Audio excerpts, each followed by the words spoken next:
Hello বন্ধুরা, beauties makeover থেকে beauty আবারও হাজির। সকলকে অনেক স্বাগত আমার নতুন রেল ব্লগে। সবাই কেমন আছো? আশা করি সবাই খুব ভালো আছো। আমিও ভীষণ ভালো আছি।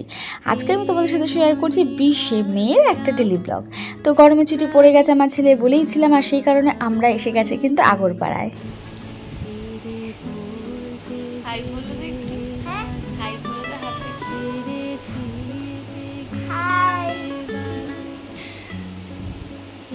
স্কুলে গরমের ছুটি মানে দেরি করে ঘুম থেকে ওঠা। তখন বাজে প্রায় ঘড়িতে 9:30। ঘুম থেকে উঠে আমি ঠাকুরের প্রণাম করতে বসে পড়েছি। আর আমার ছেলেকে দেখেছো, পাশে বসেও বদমাইশি চলছে। বলছি ঠাকুরের নামটা করে নিবি, তা করেনি। আমি যখন পরে ক্যামেরাটা ভিডিওটা দেখি তখন আমার যা হাসি পাচ্ছিল ওর কাণ্ড কারখানা দেখে, কি বলবো। তো তারপরে আমি বিছানা গুছিয়ে নিচ্ছি। তো আজকে আমার বরমশাই আসবে আমার বাপের বাড়িতে, মানে আগরপাড়ার বাড়িতে, কারণ ওর আজকে অফিস ছুটি থাকে, সোমবার করে উইক অফ থাকে। তো আজকে আমি ওর জন্য ওর পছন্দের কিছু রান্না করব, আর সাথে করব আজকে নতুন একটা রান্না, যেটা আমি ট্রাই করব। তো চলো আগে এবার ঘরের কাজগুলোকে সেরে ফেলি, তারপর আমি একে একে রান্না বান্নাও শুরু করব।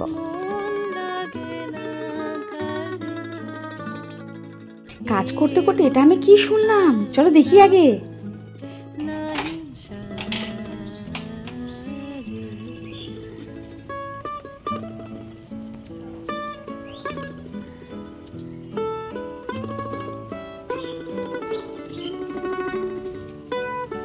আমি কাজ করতে করতে যখন বাইরে মেঘের আওয়াজটা শুনেছি না, আমার মনে হচ্ছে বিশ্বাসই হচ্ছে না। আরে কালকেই তো আমি রিলসটা ছাড়লাম, আর আজকে এর মধ্যে মেঘ ডাকছে। ওরে বাবা, আমার রিলসের জোর আছে তাহলে বলতে হবে। তো যাই হোক, আমি দাঁত ছাদ মেজে ফ্রেশ হয়ে নিই, ছেলেও মুখ টুক ধুয়ে ফেলেছে, আর এর মধ্যে আমার কর্তা মশাই হাজির। আর আমার ছেলের সাথে বেশ বেজায় গল্প জুড়ে দিয়েছে।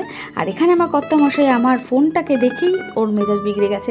জানোই তো বাবা, ওর আবার ক্যামেরা দেখলে ওর কি একটা অ্যালার্জি হয়।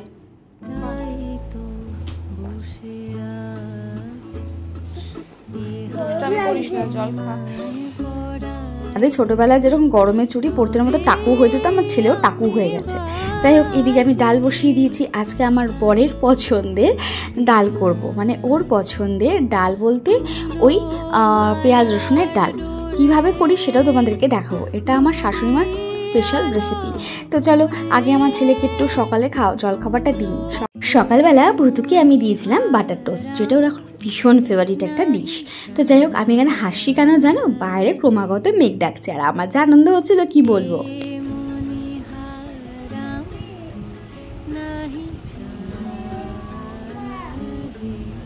তো এবার আমি জল খাবো 1 গ্লাস ঢকঢক করে। তো জল খাবো, আর সেই মুহূর্তে আমার কানে একটা আওয়াজ আসে, আর কানের আওয়াজটা এসে তো আমি বেজায় খুশি। তো জলটা না খেয়ে তো যেতে পারছি না, চলো দেখাই আগে।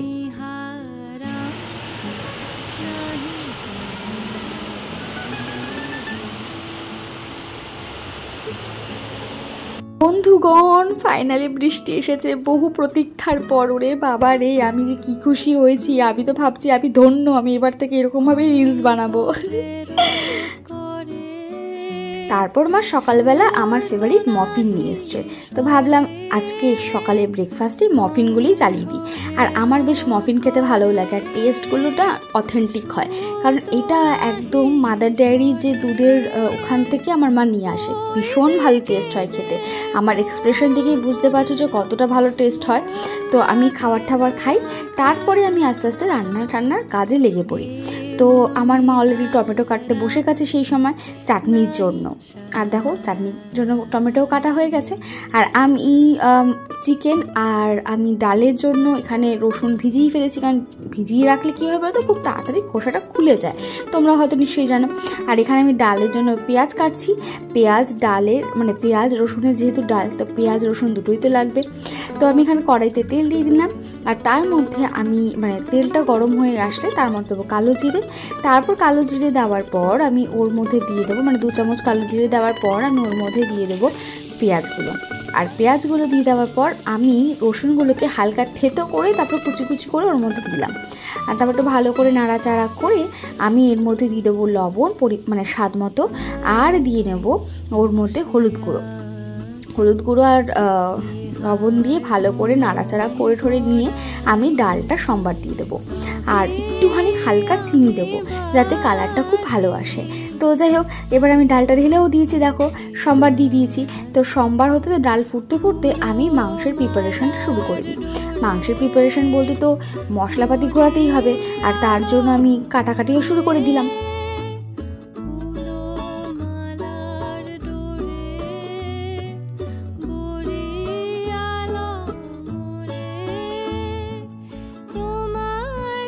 আমার মশলা জন্য সবজি কাটা সব রেডি। সবজি বলতে আদা রসুন পেঁয়াজ যেরকম হয় নর্মালি সেরকম সব কিছুই। তো আমি ওটা মিক্সিতে ঘুরিয়ে এসে দেখি আমার ছেলে ছাদে উঠে গিয়েছে। কি না, ও কাককে লালু বুলু খাওয়াচ্ছে। ওর বাবাকে দিয়েছিলাম, ওখান থেকে নিয়ে এসে। ভাবা যায়। আজকে আমি রান্না করব মাখা চিকেন, আর এটা কিন্তু সম্পূর্ণ আমার নিজস্ব রেসিপি। তো তার জন্য আমি নিয়েছিলাম 1 কেজি চিকেন, একটু বড় সাইজ করেই কাটা হয়েছিল। তার মধ্যে দিলাম আদা রসুন কাঁচা লঙ্কা শুকনো লঙ্কা পেঁয়াজ সব কিছু টমেটো দিয়ে বাটা। তার মধ্যে পরিমাণ মতো মানে স্বাদ মতো লবণ, আর দিলাম হলুদ গুঁড়ো পরিমাণ মতো। তারপর তার মধ্যে দেব আমি 2 চামচ জিরার গুঁড়ো। সত্যি কথা বলতে এই রান্না আমি ধনের গুঁড়ো ইউজ করিনি। তো যাই হোক, ওটা দেওয়ার পরে আমি দিয়ে নেব বেশ পরিমাণ মতো মানে যেটুকু তোমরা চিকেন আনবে সেই পরিমাণ মতো টক দই। টক দই দেওয়ার পর আমি তার মধ্যে ভালো করে সরষের তেল দিয়ে আমি মেখে নেব কড়াইতেই। যেই কড়াইটার মধ্যে আমি রান্না করব সেই কড়াইতে আমি মেখে রাখলাম। মেখে বেশিক্ষণ না 30 মিনিট রেখে দিয়েছিলাম যাতে মশলাগুলো একটু ভালো করে চিকেনের মধ্যে যাতে চলে যায়। তো তারপরে আমি কিভাবে করব সেটা তোমাদেরকে আস্তে আস্তে বলছি। আর এরই মধ্যে কড়াইতে তেল দিয়ে তেল গরম হয়ে আসলে দিয়ে দিলাম পটল ভাজার জন্য পটলগুলো ভালো করে একটু নেড়ে চেড়ে ভেজে নিই, আর তোমরা দেখতে থাকো।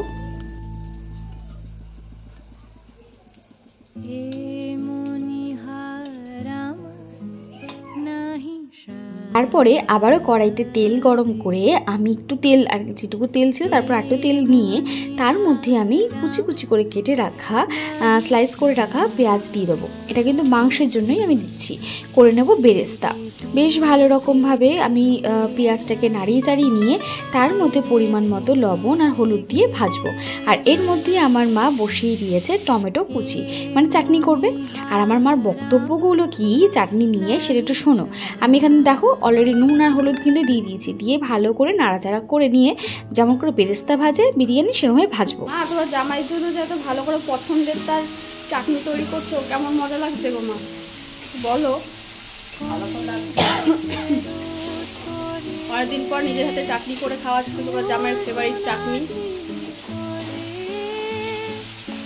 তুমি যে মিষ্টিটা নিয়েছো, মিষ্টি আর চিনি একসাথে দিলে কি টেস্ট ভালো হয় নাকি? চিনিতে জলটা ছেড়ে দেয়, পাঞ্চা হয়ে যায়, তার সঙ্গে মিষ্টি দিয়ে দেওয়া যায়। তাহলে সেটা টাইট হয়, আর যেটা রসাটা চেপে খেতে খুব ভালো লাগে। আচ্ছা, এটা তো জানতাম না। ওরা তুমি আগেও করতে হয়তো আমার মাথায় ছিল না তখন। এই গরমে ঘেমে নিয়ে রান্না করছি। আসলে বরাবরই আমার রান্না করতে ভীষণ ভালো লাগে, আর যেখানে নিজের লোকের জন্য রান্না করব সেখানে তো মজাটাই আলাদা। আর সবথেকে বড় কথা, যে কোনো মানুষকে রান্না করে আমি খাওয়াতে ভীষণ ভালোবাসি, তাই চটপট করে রান্নাও করে ফেলছি। আর এখানে আমি বেরেস্তার মধ্যে দিয়ে দিলাম একটু সামান্য চিনি, আর চাটনির জন্য মধ্যে আমি দিলাম কাজু কিশমিশ আর খেজুর। ভালো করে নাড়িয়ে চাড়িয়ে নেব। আর আমার হাজব্যান্ডের কাজু কিশমিশ না থাকলে বা খেজুর না থাকলে চাটনি আবার ভালো লাগে না। এবার আমি কড়াইতে মানে যেই কড়াইতে আমি মেখে রেখেছিলাম সেই কড়াইটা আমি আগুনে বসিয়ে দিলাম। খুব হাই ফ্লেমে আমি 8 থেকে 10 মিনিট কষাবো। তারপর আমি ঢাকা চাপা দিয়ে রান্না করতে শুরু করব। আমি কিন্তু এক্সট্রা করে তেল বা কিছু দিইনি, দেখো ঢাকনাও দিয়ে দিলাম। এরপর আমি গ্যাসের মধ্যে হাঁড়ি বসিয়ে দিয়েছি। এর মধ্যে আমি দিয়ে দিলাম লবঙ্গ এলাচ আর দারচিনি, আর তারপরে দিয়ে দিলাম ঘি। আসলে সেদিনকে করেছিলাম জিরা রাইস, আমার হাজব্যান্ডের ভীষণ ফেভারিট। আর মাংসের মধ্যে ভেজে রাখা তেল মানে পেঁয়াজ ভেজে রাখা যে তেলটা ওটাও দিয়ে দিলাম। ওটা একটু যখন বেশি থেকেই যায় ওটা দিয়ে দিলে আরও ভালো লাগে স্বাদটা। তারপর আবার এবার ঢাকা চাপা দিয়ে রান্না হবে। তারপর ঢাকনা খুলে আমি প্রথমে অল্প একটু বেরেস্তা উপর দিয়ে দেবো, দিয়ে আবার নাড়িয়ে নিয়ে আবার ঢাকা দিয়ে দেবো। আর এখানে আমার মা অলরেডি হাঁড়িতে চাল চাপিয়ে দিয়েছে। এবার ভালো করে চালটা সেদ্ধ হওয়া অবধি আমি অপেক্ষা করব। ঢাকনা খুলে আবারও কিছুটা বেরেস্তা আমি ওর মধ্যে দিয়ে দেবো। নাড়িয়ে চাড়িয়ে ঢাকা দিয়ে ঢাকনা খুলে আমি একটু চেখে দেখছি কেমন হয়েছে, আর আমার এক্সপ্রেশন দেখলেই বুঝতে পারবে কেমন হয়েছিল।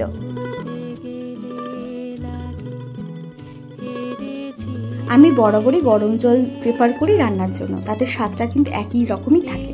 তো যাই হোক, তারপর আমি দিয়ে দিলাম ঘি। এবার ঘি দেওয়ার পরে যেটুকু আর বাকি অবশিষ্ট বেরেস্তাটা থাকবে সেই বেরেস্তাটা আমি দিয়ে দেবো। আসল কথা হলো আমি তিনভাবে বেরেস্তাটা দিয়ে কষিয়ে নিয়েছি।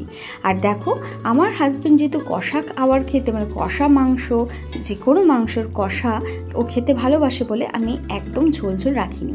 তো আমার মোটামুটি মাংস রেডি।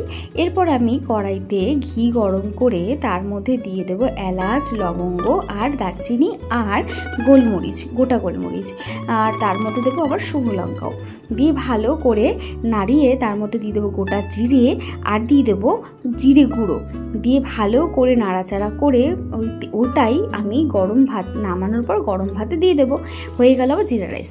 এবার দেখো বাকি অংশটুকু দেখাতে পারিনি, আর এখানে আমার বর যেভাবে দাঁত কালাচ্ছিল কি বলবো। যাই হোক, আমরা বেরিয়েছিলাম একটা দরকারের কাজে, আমি তো স্নান টান করিনি, তার মধ্যেই বেরিয়ে পড়েছি। কি আর করবো বলো, যাই হোক দরকার থাকলে তো কিছু করার, মাথায় বৃষ্টি নিয়ে দুজনে বেরিয়ে পড়েছি। যাই হোক, বাড়িতে ঢুকে খাওয়া দাওয়ার পর আমার কর্তামশাইকে যখন জিজ্ঞাসা করলাম কেমন লেগেছে, ওর এক্সপ্রেশনটা দেখো। জিরা রাইস কেমন হয়েছে? ভালো হয়েছে, ভালো হয়েছে। কি বললে? ভালো হয়েছে। সব রান্না? শুধু ডাল আর সাদা ভাতটা বেশি ভালো হয়েছে। চিকেনটা ভালো হয়নি তো? চিকেন 3 নম্বর। চিকেন 3 নম্বর, আচ্ছা। আর কি ফালতু লোক ভাই, চেটে ফুটে খেয়েছে। আমার মা বলে আমি ছিলাম না ঘরে, চেটে ফুটে খেয়েছে, এখন বলছে ভালো হয়নি। ভালো হলে তো মানুষের চেটে ফুটে খায়, আমি এটুকুই জানি। তার মানে তুমি মিথ্যা কথা বলছো। বাবা, দেখলে তোমার কর্তামশাইয়ের কথাগুলো কেমন রাগটা ওঠে বলো। যাই হোক, ও ভালো খেয়েছে আমি জানি, চেটে পুটে খাবার খেয়েছে, সেটা আমার মা বলেইছিল। তারপরে আমি স্নান টান সেরে খাওয়া দাওয়া করে আমি মোবাইল নিয়ে বসে পড়েছি। কেন বলো তো, তোমাদের যেই মেসেজগুলো আসে, মানে কমেন্টসগুলো আসে, সেগুলো তো একটু সময় আমি পড়ি, তারপর তোমাদেরকে সাপোর্ট করি। তো যাই হোক, এরপরে আমরা অনেকক্ষণ আড্ডা দিয়ে জল খাবার খেয়ে সন্ধ্যাবেলায় আমার বর বেরিয়ে গেল।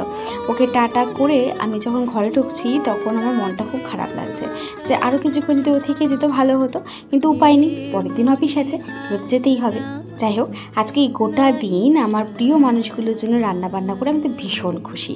আশা করি তোমাদেরও পুরো ভিডিওটা ভীষণ ভালো লেগেছে। আর মাংসটা, মানে এই মাখা চিকেনটা বাড়িতে তোমরা ট্রাই করে দেখো, আশা করি তোমাদেরও ভীষণ ভালো লাগবে। যাই হোক, আজকে আমার ছেলের কেমন লেগেছে সেটা বলতে পারলাম না, মানে দেখাতে পারলাম, তার জন্য দুঃখিত। ও কিন্তু মাংস বরাবরই ভীষণ ভালোবাসে, সে মটন হোক বা চিকেন হোক। যাই হোক, আজকের জন্য এটুকু, টাটা, বাই বাই, সবাই ভালো থেকো, সুস্থ থেকো, টাটা।